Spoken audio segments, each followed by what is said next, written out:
J'espère de tout cœur, mais bon, bien que vous vous portez aussi bien que le market cap au moment où je tourne la vidéo. Ce dernier connaît une plus-value de 2,18% sur les dernières 24 heures, ce qui fait un petit peu plaisir, on ne va pas se mentir.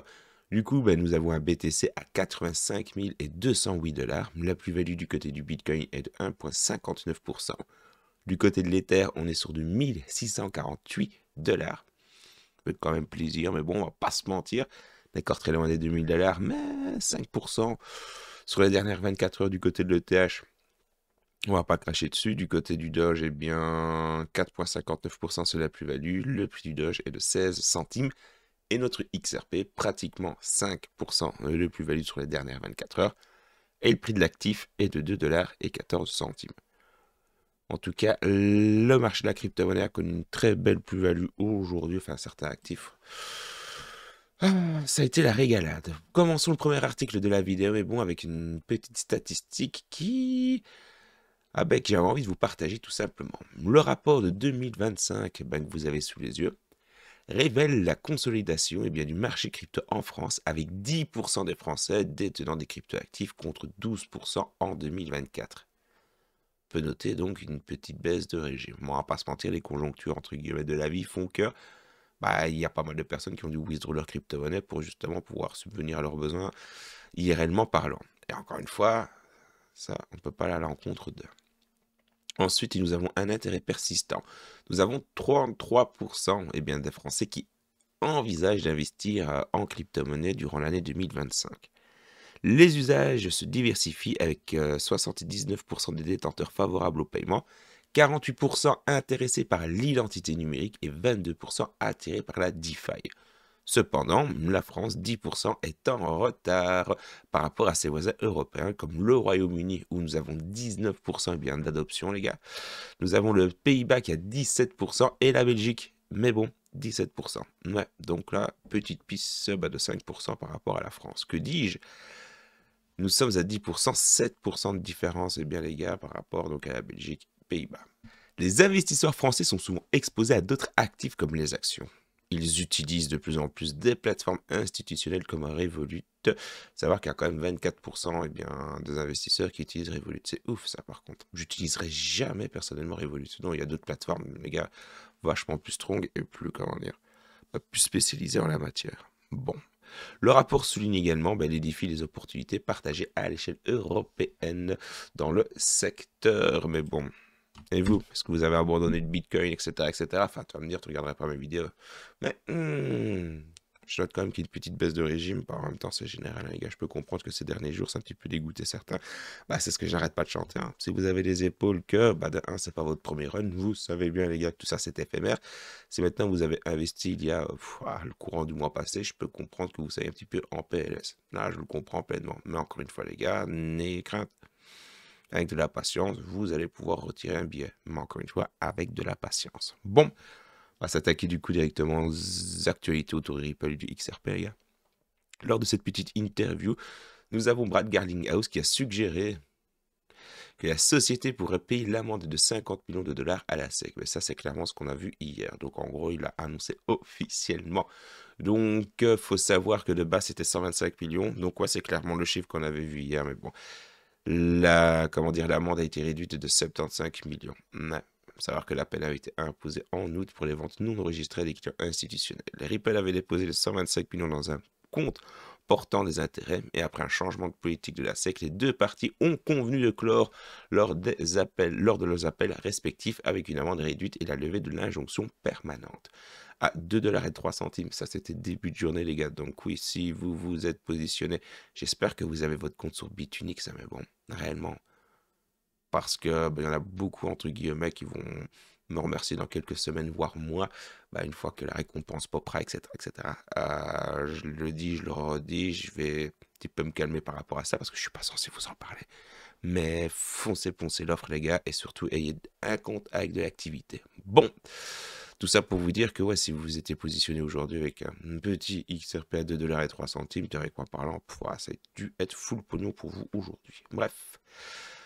L'amende équivaut donc à 24,63 millions de XRP, mais l'amende, y compris le paiement en XRP doit être encore approuvé par les commissionnaires de la SEC. Donc c'est ce qu'on a vu hier, mais bon, donc wait and see pour que ce soit vraiment officiel, chez officiel entre guillemets, même si théoriquement parlant, il ne devrait pas y avoir, comment dire, de suite positive ou négative. Non, c'est clos, c'est en stand-by, il suffit juste que ce soit, peu de choses près, acté et signé. Cela soulève donc la question de savoir si ces XRP pourraient être intégrés à les réserves numériques des États-Unis.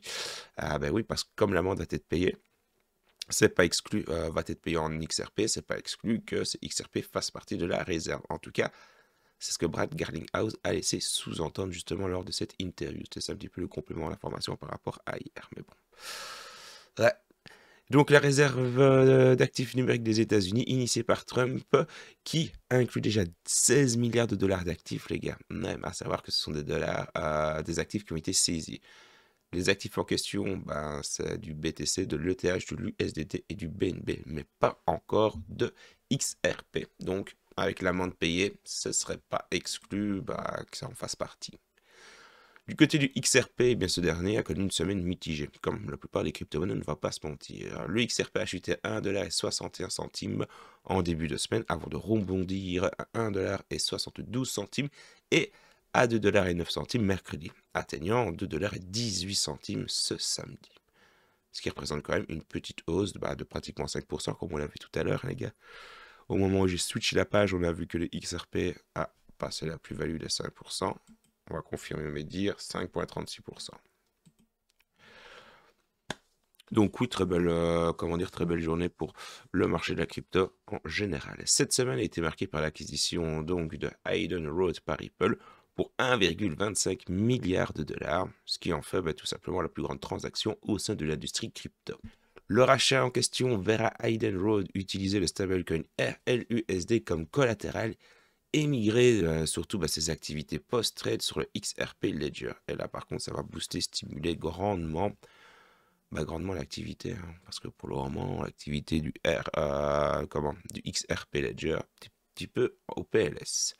Par ailleurs, une Golden Cross sur le graphique horaire du XRP indique un potentiel renversement haussier à court terme, suggérant une reprise plus large. Note, pour le moment ils ont tapé juste, mais bon. Pourvu que la hausse se poursuive, mais comme je vous le dis, il va y avoir des prises de bénéfices à un moment ou à un autre, les gars. Vous savez bien, les hausses ne sont pas, éternelles, malheureusement. Ici, nous avons justement l'utilisateur X du nom de Dark Horse, qui a démystifié une petite truc. On va revenir justement sur l'acquisition de Hayden Road, qui a été faite par Ripple. Bien que c'est, la transaction la plus importante de l'histoire de la crypto, apparemment, d'après ce dernier, ce rachat n'aura aucun impact significatif sur le prix du XRP. Est-ce que le XRP peut atteindre les 9$? C'est pas du tout l'avis de Dark Horse, mais bon. Il démystifie l'idée d'une pression d'achat imminente liée à l'utilisation du XRP dans les transferts ODL ou dans les ponts RLUSD, expliquant que le modèle ODL du Ripple est un jeu à somme nulle pour l'offre de XRP et que le RLUSD, même s'il est sur le XRP Ledger, n'implique que du XRP pour des frais minimes. Au mieux, le XRP pourrait bénéficier d'une perception de marché renforcée, d'un taux de combustion plus élevé et d'un déverrouillage de XRP par Ripple. Mais cela ne suffira pas pour créer un rallye majeur. Malgré une hausse de 25% en 5 jours alimentée par l'optimisme autour de l'acquisition et le battage médiatique, l'analyste rejette des projections haussières jusqu'à 8,89 centimes de dollars, ce qui représenterait quand même une petite hausse de 384% par rapport au prix actuel. Ce dernier voit toutes les sommes au-dessus des 9$ comme irréalistes.